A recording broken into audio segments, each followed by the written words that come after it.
Good morning, everyone. Welcome to our team's event to launch the Green Opportunities Fund. Just to quickly introduce myself, hi, I'm Sarah. I'm a Funding and Partnerships Manager here at the Co-op Foundation, and I've been working on our environmental grant making since 2021. We want to make the most of our time together, so just as you're coming into this space, I just want to mention a couple of housekeeping items to get us started. As you'll notice as you come in, we have everyone's audio and visual off at the moment. That's just to reduce any connectivity issues you might experience. But to make sure you're able to still engage with us within the session, we do have a Q&A channel. You should be able to see it at the top right hand of your screen. If you have any questions during the session, please use the Q&A channel. We've set some time aside at the end of the webinar to answer as many questions as we can. But if we don't get to them all today, please don't worry. We will post answers to the most frequently asked questions on our website in the next few days. If you think your question is quite specific to you and your project, for example, it could be about your organisation's specific governance structure, please email us at foundation@coop.co.uk. We'll pop that email address in the Q&A channel in a sec, and we'll come back to you as soon as possible with a response. If it would be helpful, hopefully you can see a little box with a CC on right next to the Q&A button at the top right hand of your screen. That should switch on the captions option for you, and hopefully that should make life a bit easier. We're kind of expecting that a lot of your questions will be around whether your project is eligible, quite naturally. But we think a really good way of thinking about this is to kind of take a look at the application questions. And if you think you've got a natural answer for each of them, then we think you'll have a really good indication as to whether your project is eligible, because most of our application questions match across to our criteria. The guidance notes and application questions were published on our website last week, and we'll pop the link into the Q&A channel again for you, just so you can take a look. Please be aware we are recording the session so that anyone who's unable to make it this morning can refer back to it, and you'll be able to refer back to it should you wish to. We'll upload the recording to our website within the next couple of days. Can we pass to the next slide, please, off? Thank you. It's great. Here, this slide gives you a quick overview of how today's session will run. The team are going to talk you through the aims and definitions for the fund and key information such as eligibility criteria, the application process, our fund criteria, and how we'll approach learning and impact. We'll then have time at the end for the Q&A session, but if you don't have many questions at the minute, we appreciate it's a lot of information to take in. We can just finish up early. There's just that reminder to ask the questions in the Q&A channel as we go, please. And note, if you think of a question after the webinar, please don't hesitate to get in touch via the foundation email address, and we promise to come back to you. Now all of that logistics stuff is out of the way, I'm going to pass to Nick, our CEO, who's going to give you a bit more information about the foundation. Thank you, Sarah. Welcome, everybody. My name's Nick Crofts. I am the CEO at the Co-op Foundation. We are a campaigning and grant-making organisation, and like the Cooperative Group, our corporate parent, the cooperative mothership, as I like to think of it, we know that cooperation is at the heart of strong communities, and it is that makes us a different sort of funder. When we developed our 5-year strategy, we asked a super diverse group of 100 young people to shape our new vision and to tell us what they would want to see if communities of the future were fair and were built on cooperative values. And these young people are, of course, tomorrow's leaders, activists, disruptors, pioneers, and cooperators. And it was no surprise that we heard loud and clear that sustainability should be a key priority when looking towards the future, which is why it stands solidly as one of our 4 key strategic priorities. And so it is crucial for us to recognise the climate crisis as a foundation. That's why I am very excited to be here to talk to you, our potential applicants of our brand new 3-year initiative, the Green Opportunities Fund.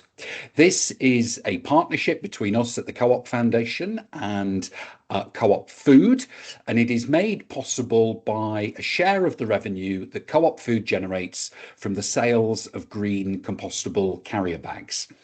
We've developed this fund together, but most importantly, because this fund is about influencing young people to choose green careers, of course, we needed young people to tell us the best way to achieve it. That's why we recruited a group of 8 inspiring young people to form the GoFund's Environmental Collective, who've been our advisors and influencers for the entire development of the programme, and indeed will lead on the assessment and selection of our successful funded partners. And I'm delighted that Saran and Phoebe from the Environmental Collective are here today to talk through their assessment criteria. And the wonderful Aruna and Sarah are also here to talk to you today about everything there is to know about our Green Opportunities Fund, what it is we're looking for, how to apply, the process and timescales, and most importantly, to answer any questions or discussion points from you today. But before all of that, I'm going to hand over to Andrew to tell us a little more about why we've decided to work in the green opportunity space. Andrew. Wonderful. Thank you, Nick. And let me add my very warm welcome to, I'm Andrew, Head of Public Affairs for Co-op's food business. And we are so excited to be launching our Green Opportunities Fund and equally pleased that you've joined us to find out more today. To set the scene, I'd like to give a little background to Co-op's climate justice campaign. You will have heard us say it before, but I will say it again. We believe that those who forget the climate and nature crises do so at their absolute peril. And we began our campaigning for climate justice because we'd listened to our members, to our customers, and to the farmers in our supply chain who told us just how vital it was to them that we took action and that we spoke out. And we know, of course, that the cost of inaction today is a much heavier cost that will then have to be borne by young people in the generations to come. The UK Committee on Climate Change published analysis only last week that the total additional cost of a single fossil fuel strike of 2022 magnitude is likely to be as large as the total net additional cost of meeting the balanced pathway to net zero across every single year to 2050, and that the benefits outweigh every pound spent on net zero by 2.2 to 4.1 times. This is an investment that we absolutely need to be making right now, and the events of recent weeks have only underlined how urgently together we must act, not only because it's the right thing to do, although that is of course important, but because the resilience of our communities, our business and even our country rely on it. So I would like to just emphasise that in all of our campaigning on the climate crisis, we've been calling for a transition that is both fairer and faster for the sake of both people and planet, which is why back in 2023, we published our research on young people's attitudes towards the climate crisis and the transition in our Gen Zero report. One of the most striking things for us as a business that campaigns both on the need to accelerate our transition to net zero, as I've just been describing, but also importantly on social mobility, was the fact that even awareness of the term net zero was much lower in more deprived areas of the country. Roll forward to the end of last year, and we worked with the Foundation and the Social Agency to investigate the barriers and enablers for young people in accessing green jobs in the economy of the future, as well as best funding practices and gaps across the UK. And their full report makes for a fascinating read. It demonstrated again that perceptions around green jobs amongst young people are broadly negative due to multiple factors: lack of knowledge, social and financial barriers, beliefs, a lack of role models from underrepresented groups in particular.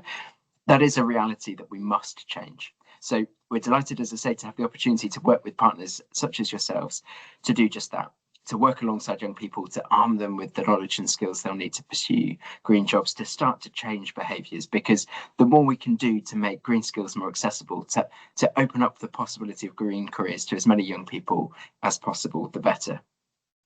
It's my real hope that you won't just join us on this journey today, but that you'll join us along the way too, whether that's through the funding process or through the work that we'll be doing to address another of the clear gaps that our research identified, the real fragmentation of the green skills landscape. Because cooperation isn't just in our name, as Nick describes, it's in our DNA, bringing like-minded businesses, organisations, others together to make change happen is something that we really love to do. So as we continue, for our 180 plus year history to back Britain, I'm now going to pass over to Sarah to talk through the finer details of what we're looking for and why in our first year of the fund. Thank you very much. Thanks, Andrew. Yeah, we're going to talk about the aims of the fund. Thanks very much, staff. Very professional. Yeah, as we've just heard from Andrew, the aim of the fund is to influence the behaviour and perceptions of young people from underrepresented backgrounds around green skills and green careers. We want to help them realise that green jobs are interesting, viable, secure pathways for their future. So Co-op and the Co-op Foundation in partnership hope to do this by funding work including inspirational workshops, programmes, campaigns, mentoring, social media initiatives and digital storytelling, awareness raising activities, volunteering and hands-on experiences, and any other ideas that you have that we probably haven't thought of. Just to note that we will not be funding programmes that purely offer jobs and apprenticeships for this fund. If this is part of your offering, that's really exciting, but we're primarily looking at the step before a job offer. We're looking for the inspiration that drives a young person towards the job. For more information about what we hope to achieve in the short and long term, our theory of development, also known as a theory of change, is available on our website and you can just see it there on the slide. This shows how our short-term outcomes, for example, increased knowledge and confidence in green jobs, can lead to what we hope to be our long-term outcomes, such as green work experience opportunities taken up by young people.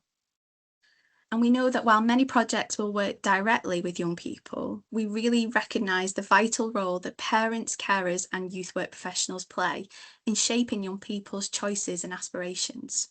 So we're keen to receive applications from projects that engage these key influencer groups as part of their approach to supporting young people. So what do we mean when we talk about green jobs? Can we just move to the next slide, please, Off? So for this fund, we understand that all jobs can and should be green jobs. It's important for us to create some guidelines, though, to prioritise the skills needed most to contribute to a low carbon society. So for the Green Opportunities Fund, green jobs are jobs that support the shift to a more sustainable economy. They include both new roles created by the green transition and existing jobs that change significantly in their tasks, skills or knowledge to meet environmental demands. So for the purposes of the fund, we can support projects that support sectors such as agriculture, aquaculture, carbon capture and storage, construction, energy efficiency, energy trading, environmental protection, forestry, governmental and policy roles, manufacturing, recycling and waste reduction, renewable energy and transport. Please don't worry if you didn't capture all of that. It is available in our guidance notes. Co-op is of course the funder of this work and is firmly committed to backing British farming. So through the first round of the Green Opportunities Fund, we will allocate at least one grant specifically to a project in the food, farming or aquaculture green job space. This allocation will be dependent on receiving a strong, high-scoring application aligned with these themes. But what do we mean when we talk about underrepresented young people? So we're aiming to influence young people aged 14 to 20 from groups who, based on our research, are underrepresented in green jobs and would otherwise be unlikely to consider a green career. We appreciate that underrepresentation can differ based on location and career path, but overall we're defining this as women and girls, people of the global majority, people with disabilities, people from lower socio-economic backgrounds. Now I'm going to pass over to Aruna, who's going to give you some key information about the fund. Hi everyone. I assume some of you on the call may already know me, but for those of you that don't, I'm Aruna. I'm a funding and partnerships manager at Co-op Foundation, and I have led on our environmental grant making alongside Sarah since 2021. So key information about this fund. This fund will run for 3 years, the first of which is obviously this year, and it will be a pilot year to test approaches. There will be another opportunity in 2027 and a final opportunity in 2028. It is really important to note, though, that we naturally expect the fund to evolve each year based on learning and experiences. So please don't expect it to look identical next year or the year after. This year, applicants can apply for between £50,000 and £100,000 for their project. This grant is restricted for your work on green opportunities. However, we do encourage applications on a full cost recovery basis. And what we mean by that is including all associated core and overhead costs within your project budget. So you can spend the money on salaries, events, physical things that you need, external support, anything that is part of your green opportunities project. Projects must start within 6 months of the grant being awarded, and we hope that will happen in August of this year. But thereafter, it can be spent over the course of 3 years. I do need to mention that we cannot fund retrospective costs. So by that, I mean things that you've already done or money that you've already spent. We plan to fund between 5 and 12 organisations from across England, Scotland, Wales and Northern Ireland. The final number will depend on the amount of funding requested by each organisation. So, naturally, if everyone happens to request £50,000, we could fund more organisations. Applications will be assessed and shortlisted with others from the same nation. And again, it's important to note that often the England shortlist is the most competitive due to the higher number of applicants that we receive. So please do bear this in mind. Can we move over to the next slide, please, Zoff? Thank you. So looking at eligibility requirements, we welcome applications from a really wide range of organisations, including charities, CICs, cooperatives and community benefit societies. However, it's really important to note that we cannot fund educational establishments such as schools or government-funded bodies such as local authorities. We also cannot fund PLCs or companies limited by shares. Individuals are also ineligible for funding from the Green Opportunities Fund. Additional to this, your project delivery must be based exclusively in the UK, which is in line with the Foundation's charitable objectives. And of course, your registered address must also be in the UK. You need to be able to commit to open source sharing of information and learnings, and I'll come on to learning and evaluation a little bit later. You must be legally constituted, you must have a bank account in the organisation's legal name, and we also require you to have at least one set of published accounts.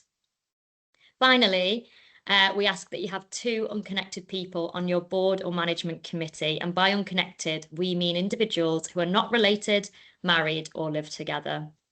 As Sarah kind of said earlier, we expect quite a few questions to be about legal structure, accounts and board. If your question is about that, then please do contact us directly at foundation@coop.co.uk so that we can have a chat. It's much easier than asking on a public webinar, which is one-sided. It's also being recorded, so it's probably best we don't tell the world about potentially sensitive matters on here. Next slide, please, Zoff. So this slide talks us through the application process. The Green Opportunities Fund is a 2-stage application process.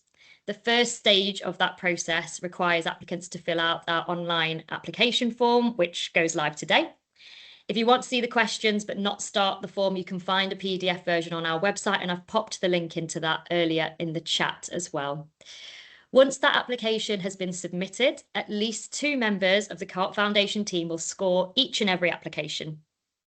These applications are then grouped by nation, so England, Scotland, Northern Ireland and Wales, and the highest quality, highest scoring applications from each region will create our shortlist. In the very, very extremely unlikely event that we receive no high quality applications from a specific region, we would not be able to fund in the region that year. So in other words, we would not shortlist an application with a very, very low score, even if it was the only one in that region. We've already been asked that question on email, which is why I'm clarifying that point now. We aim for approximately 50% of shortlisted organisations to be successfully funded. So at the shortlisting point, the chances are really good of being funded. Shortlisted organisations will be asked for a full project plan and budget. A couple of pages is absolutely fine. It's just elaborating on the small pieces of information we're asking in that original application form. You'll have 2 weeks to send us that information, and then you'll be invited to an assessment call, which will be virtual and conducted by the Co-op Foundation team and a member of our environmental collective. So this call is basically more of an opportunity to hear about your project, to maybe meet some of your team members, and also for you to ask us any questions as well to make sure that the fund feels like the right fit. Finally, all of the information gathered about each shortlisted project will be presented to a decision-making panel in July of this year, 2026. And this panel will comprise a Co-op Foundation trustee, a Co-op business colleague, and up to 2 additional decision makers with relevant experience. We do need to make sure that these people don't have conflicts of interest with the projects, which is why we haven't confirmed them just yet. Additional to this final decision-making panel is 2 young people from our environmental collective. Speaking of young people, I am now going to pass over to Phoebe and Saran to talk to you about the environmental collective and the criteria that we've developed together. We use the criteria to score each application, so if you've drifted off now with all of my chatter, then now is definitely the time to listen. Soph, if you could move us to the next slide, and I will pass over to Phoebe. Hi. So I'm Phoebe and I'm part of the Green Opportunities Youth Advisory Group called the Environmental Collective. I joined this group because I'm really passionate about the environment and about improving it for young people and getting young people involved. And I'm also from Middlesbrough, which is an area with a lot of these opportunities and jobs that I didn't know about. So I wanted to make that difference for young people. One thing we've worked on with the team is the criteria of the fund. As this is how the initial application is scored, it is really important that we get this right and that we ensure we're asking for things which we know from the evidence are really needed in the green up space for young people. I'll talk you through the essential criteria points. For potential applicants on this call, meeting these criteria points with ease is a great way to immediately know if you're a good fit for the fund. Number 1, influence young people aged 14 to 20 to consider entering a green career. The Green Opportunities Fund aims to change perceptions and behaviours towards the consideration of a green job. Applicants must demonstrate how their project will inspire and support young people aged between 14 and 20 to explore jobs that contribute to achieving a low-carbon society. Our definition of a green job was mentioned on the earlier slide. Number 2, engage underrepresented young people aged 14 to 20 in green careers. Projects should specifically target young people aged 14 to 20 from groups who are underrepresented in green jobs and who may otherwise be unlikely to consider a green career. I know that you've probably heard this before multiple times today, but I think it's really important to reiterate. The Green Opportunities Fund seeks to change perceptions of what a green job is and who can pursue one. Whilst underrepresentation may vary by location and career path, it is broadly defined as including women, individuals from global majority backgrounds, those living with disabilities, and those from lower social economic backgrounds. Applicants should explain what their plan is, i.e. how they will reach these groups, and provide evidence or rationale for why their approach will be effective. If applicable, we would like to know if your organisation or project has successfully engaged and/or influenced underrepresented young people in the past, how this was achieved, and how any learning can be applied to this project. Number 3, create pathways for progression. Applicants must demonstrate clear pathways for young people to follow after engaging with their project. We want this to have a long-term impact. This could be training opportunities, work experience, mentoring, or other forms of support that enable participants to take practical next steps towards securing a green career. You may have built partnerships with other organisations in order to create strong pathways. Number 4, measuring impact. Applicants should be able to demonstrate that they have some capability to measure the impact of their project activities with young people. At this stage, please share with us at least 3 project outcomes, indicators of success, and methods you will use to track progress. Please also indicate how you may disseminate learning using your networks and communications. We are open to using creative methods to assess the impact of your work. You may wish to refer to the programme's theory of development to inform your answer. And now I'll pass to Saran to talk about the desirable criteria. Thanks so much, Phoebe. Hi, I'm Saran, and I'm also part of the Environmental Collective. We've, like Phoebe said, had so many different opportunities and ways to shape this fund, one of which being naming the fund, which I'm actually very happy to say was the name that I put forward. Quite the ego boost, I must say. I joined this group because I, like many of the young people that we're hoping to reach through this fund, didn't know much about green jobs, didn't know what they were and what they could mean for me. And so I'm very happy to be here today. It's a pleasure to be here today to talk you through the desirable criteria. It's important to note here that we don't expect applicants to meet all the desirable criteria perfectly. However, being able to meet one or two of them gives you a good idea of whether you're likely to be shortlisted. So with that, going on to centering youth voice in our organisation or project. We know that embedding youth voice and leadership into our own work means that we can make better decisions as a foundation focused on young people. So we welcome applications that actively centre young people in the design, development and delivery of their work.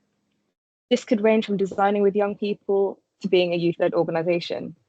You should include the costs of working in this way in your application, including payments to young people. And finally, scalability or replicability. We'd like to understand your future vision for your project. This might be to scale or increase the reach of your project, or to ensure your project has been set up as best practice so that others can easily replicate your work. Please tell us which is your priority and your short or long-term plans and what they are to achieve this vision. I'll pass back to Aruna to go over the final bit before we get to questions. Thank you so much, Phoebe and Saran. So if we could move to the next slide, please. So we're nearly on the home straight, just a couple of slides left, and then we'll open for more questions. So learning and evaluation, this is really, really important to us at Co-op Foundation. The last thing we ever want to do is fund all of this amazing work, which is new and pioneering, and then it be lost and forgotten forever. We want everyone, both our partners and ourselves, to be able to learn, evaluate, share and improve based on the fund. So we will commission an external evaluation and learning consultant to work with funded organisations and us at Co-op Foundation to co-create an evaluation framework and gather consistent, proportional data and evidence to support both project and programme evaluation work. The learning consultant will conduct a yearly evaluation to explore programme delivery and impact. So with that in mind, we do recommend allocating 5 to 10% of your project spend to take part in Co-op Foundation's evaluation and learning activities.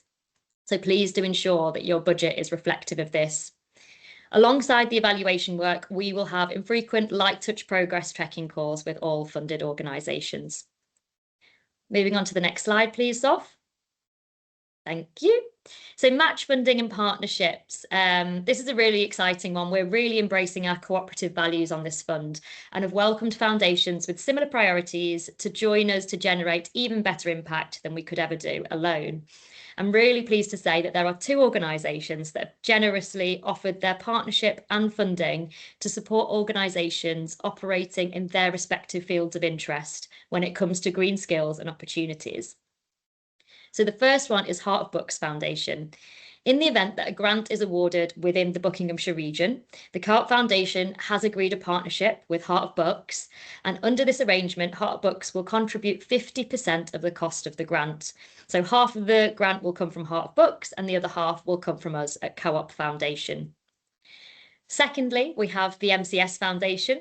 So in the event that a project aimed at influencing young people to consider careers in low carbon heating, so it'll be things such as heat pumps, is awarded, the Co-op Foundation has agreed a very similar partnership with the MCS Foundation. So in exactly the same way as Heart of Books, under this arrangement, the MCS Foundation will contribute 50% of the cost of that grant.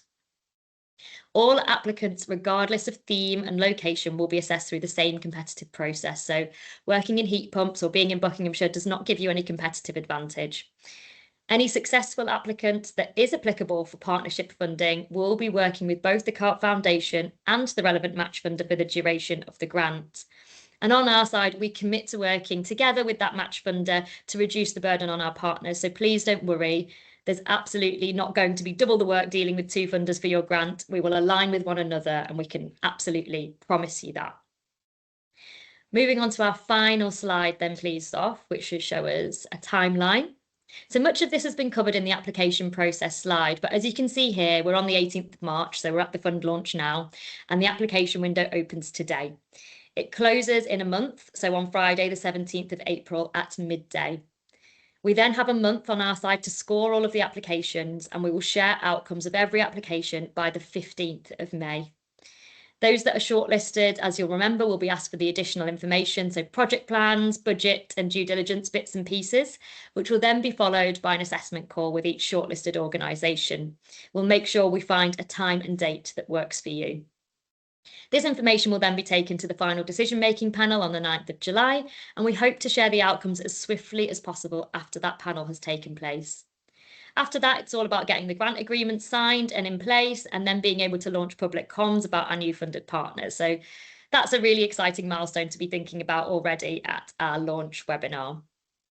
So that is all of the content that we were here to talk through. We have plenty of time for questions. Before we head over to the questions in the chat, we have had a couple on email that I thought would be useful to share the answers to, just to clarify things a little bit more. So the first question that we've had is, my organisation works with 13 to 16-year-olds. This group is already set up and established. So some, but not all of the work will be applicable to this fund because our target funding age range is 14 to 20 years old. And they've asked if they can still apply. So our answer to that is yes, while our age bracket is 14 to 20 years old, as the majority of their age range, so 14-year-olds, 15-year-olds and 16-year-olds, falls within our age bracket, they are more than welcome to apply, but please make it very clear in your application. It might not be possible, but if there is a way our funding can be allocated towards the 14 to 16 age bracket, then please let us know. But we know that can be difficult. So the same would apply, for example, if you're working with young people aged 18 to 21. We know that 20 to 21 is outside of our age bracket, but 18, 19 and 20 is. So the majority of your work is in the spirit of our fund. So we would not let that put you off. Of course, it would be very different if you were working with 20 to 28-year-olds, and that would be ineligible, but hopefully you get the gist of what I'm talking about. And the second question that's come up, and I believe we've been asked this on the chat as well, is can you fund charitable organisations that work within a school setting? So the answer is yes, absolutely. We would be very, very keen to receive applications from organisations that are working within schools. We know many of them exist. You're very welcome to work in partnerships with schools. We know that schools are ineligible, but the partnership is really interesting and important to us. So please do ensure that the lead applicant on your form is not the school, it's the charitable organisation. I'll move over to any other questions that we have. Let's just have a little look. Oh, we've had one from Ellis. Do you have any guidance on the ideal number of participants for a funded project? Would we prioritise depth of impact with smaller cohorts or a broader reach and awareness raising? That's a really, really good question. On this fund, the priority is very much quality over quantity. We would like to hear about your reach. So we'd like to know what your plans are in place, but that number will not determine whether you're funded or not. It's really important on a funding programme that's looking at perception shift or behaviour change, that single interactions are potentially not the most successful way of changing hearts and minds among young people. We want to be able to have really meaningful interactions with these young people to actually change their thoughts on green careers and what their trajectory in life might be. So I would absolutely say that quality is of most importance to us, and that's how we've built our funding criteria as well. Let's have a look. We've got another question. Can the fund be used to scale up or replicate something trialled before but in a different sector? Yes, is the short answer to that, Meg. Absolutely, you are very, very welcome to do that, and would be very interested to hear what that sector was and what the learnings from that was. Have a look if there are any more. Bear with me.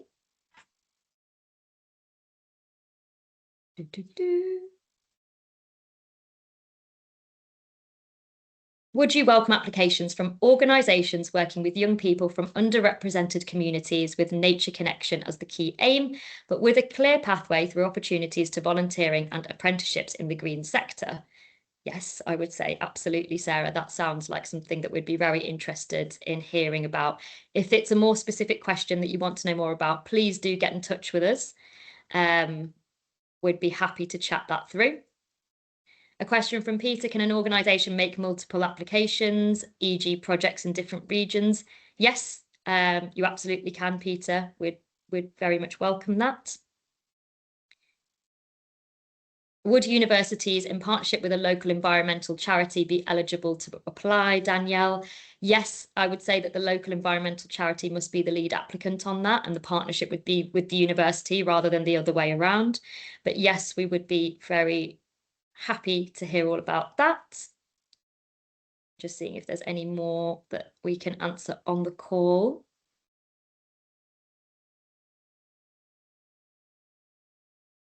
When will the first round of projects need to be completed by? So that's from Brian. So you have 3 years to complete your project once you've received the funding.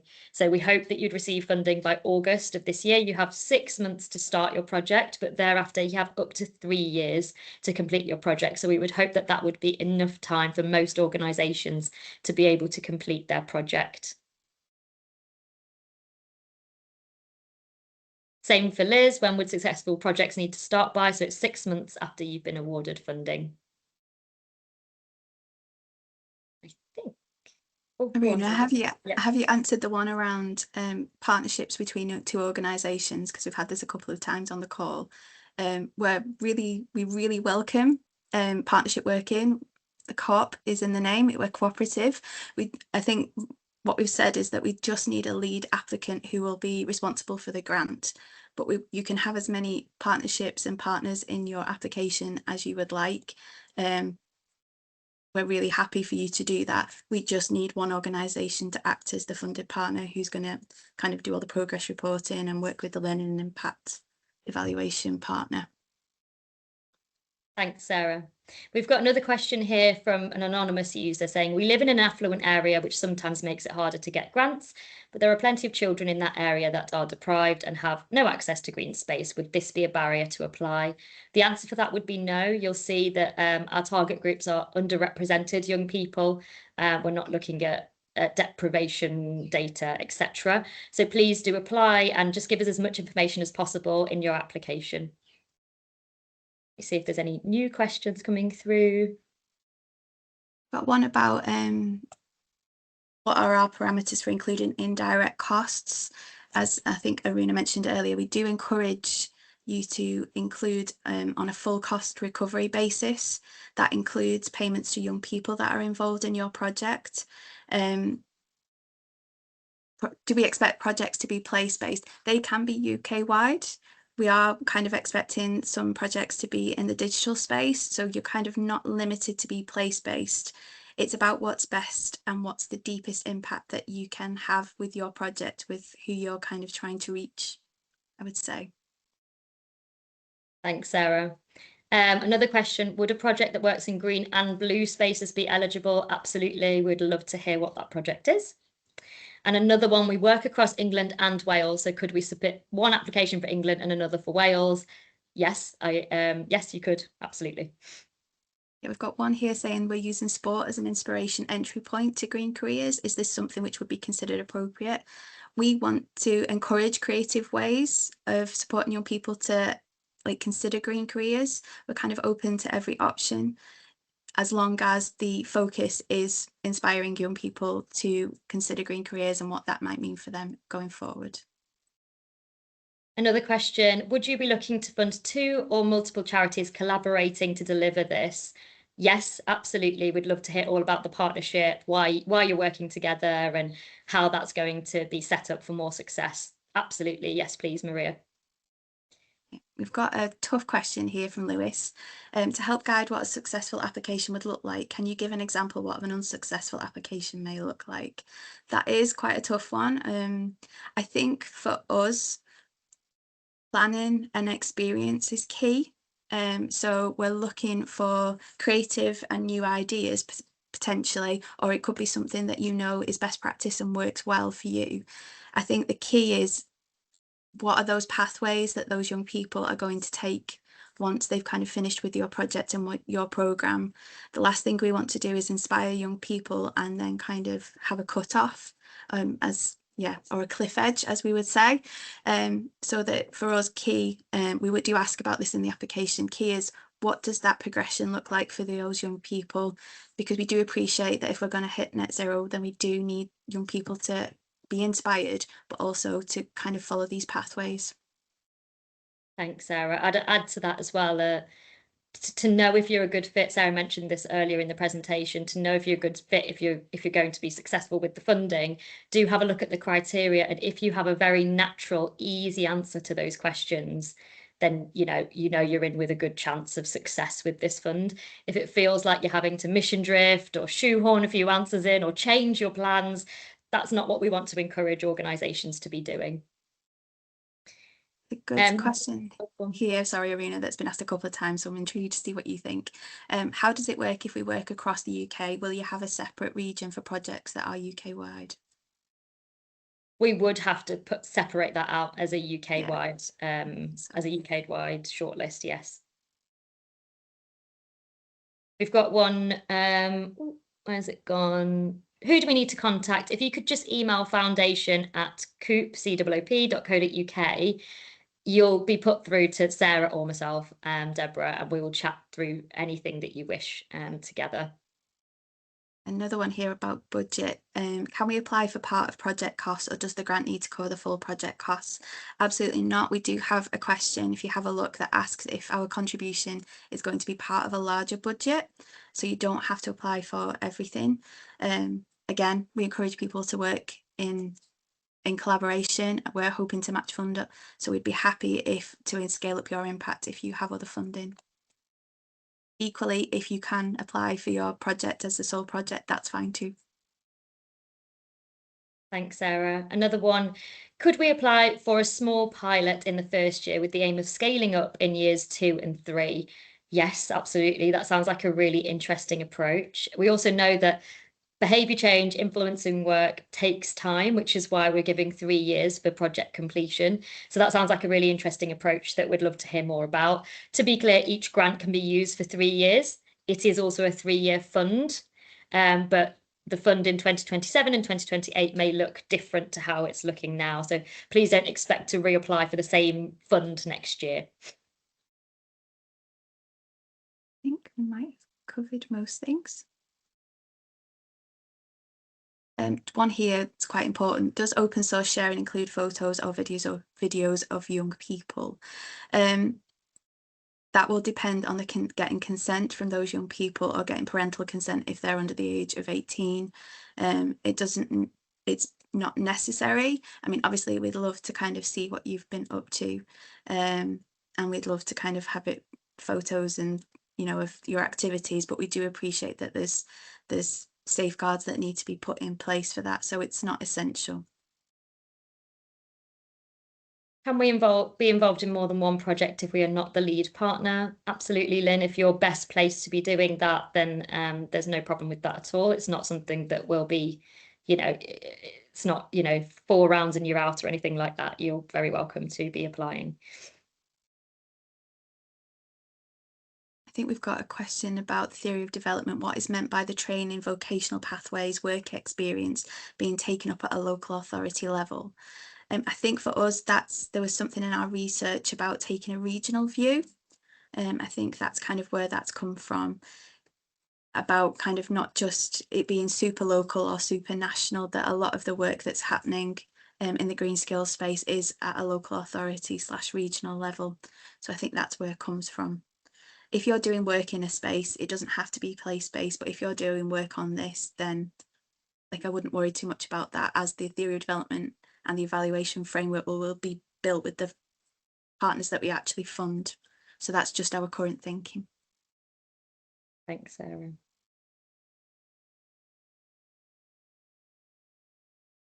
There is a question about whether an application can be overviewed by the Environmental Collective or the Foundation before application.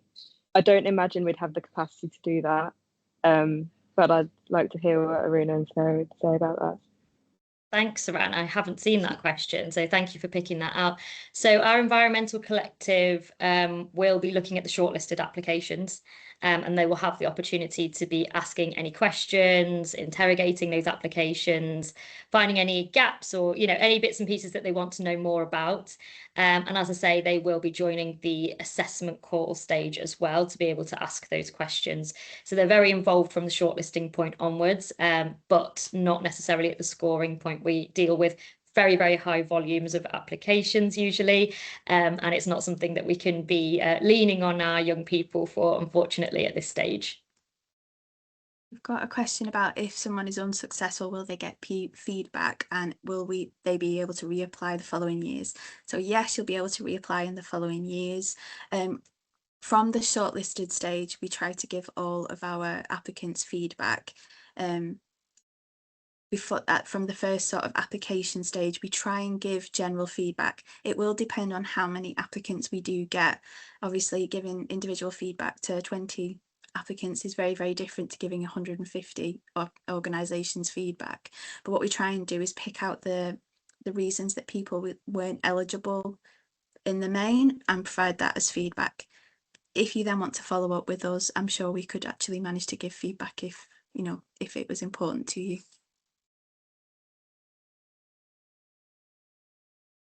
Okay. There is another sort of iteration about the 3-year project. Yes, you could. We've got a question about, could we apply for project year 1 for 3 years and then a different project provided it aligns in year 2? Yes, if you're receiving funding, it doesn't automatically exclude you from applying. This is project funding, so you wouldn't be able to apply for the same project twice.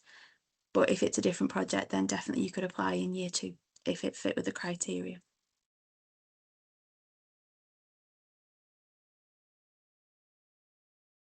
Also, just additional to that, if you are already a funded partner from the Co-op Foundation, or if you've ever received funding from the Co-op for anything, it does not disqualify you from funding. So please do still apply. There is a question on the application form that asks for a bit more detail. That's just so that we know it doesn't stop anyone from being able to be awarded funding.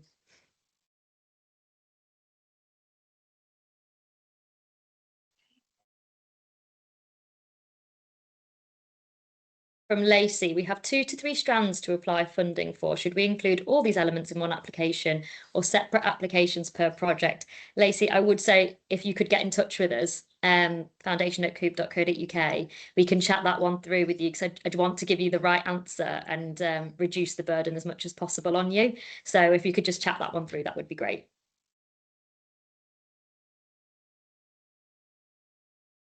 I think we might have covered all of the ones in the chat. Like we said, oh, hang on, somebody else might come in. Like we said, we will put all the frequently asked questions. We think that might be useful up on our website. So is the grant a maximum per year or total? So i.e. £50,000 per year, but you only get 2-year funding as 100k is the max. It's the total, Debbie. So you get £100,000 if you apply for £100,000, and then you've got up to 3 years to spend that amount.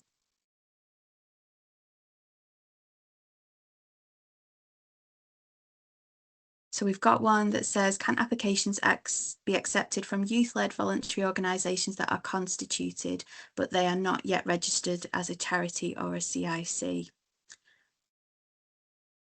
That one is quite tough. I think possibly if you could email us at the foundation@coop.co.uk, that would be great, just because we do have the requirement that you would have to have accounts and things like that for us to be able to do our due diligence properly. So it'd just be good to get a bit more information on your setup to answer that Another properly. one from, oh, sorry, Sarah. Another one from Ellis. Can projects be only for 1 year, or do they have to be 3 years? No, sorry if that wasn't clear. The project can span anywhere up to 3 years. You can finish the project much earlier than that if that's how your project is falling. It absolutely does not need to span 3 years. You just have 3 years to spend the money maximum. I think we've answered this one, but just to clarify, unfortunately, we don't have access to our environmental collective for applicants before your application is submitted. It will be from shortlisting stage. Another question, if potential applicants can talk through their project before they apply. Yes, if you have any specific questions or queries that's stopping you from applying, or you want some advice, then please do get in touch with us, and we can support you there. We've got an important one here. Will you be favouring larger applications with bigger reach over smaller ones on the lines of small is beautiful? We will be looking for a good mix. We won't be favouring larger applications or smaller applications. We're kind of looking more at the impact of your work, but we are kind of hoping for a good spread across every beautiful size of application. Lots of good questions from everyone today. Really, really good. Thank you so Thank much. you so much. Yeah. I think it feels like it's slowed down a little bit on the question front. If we have missed your question, it's absolutely not on purpose. Please do get in touch with us and we'll chat it through with you, whatever your question is.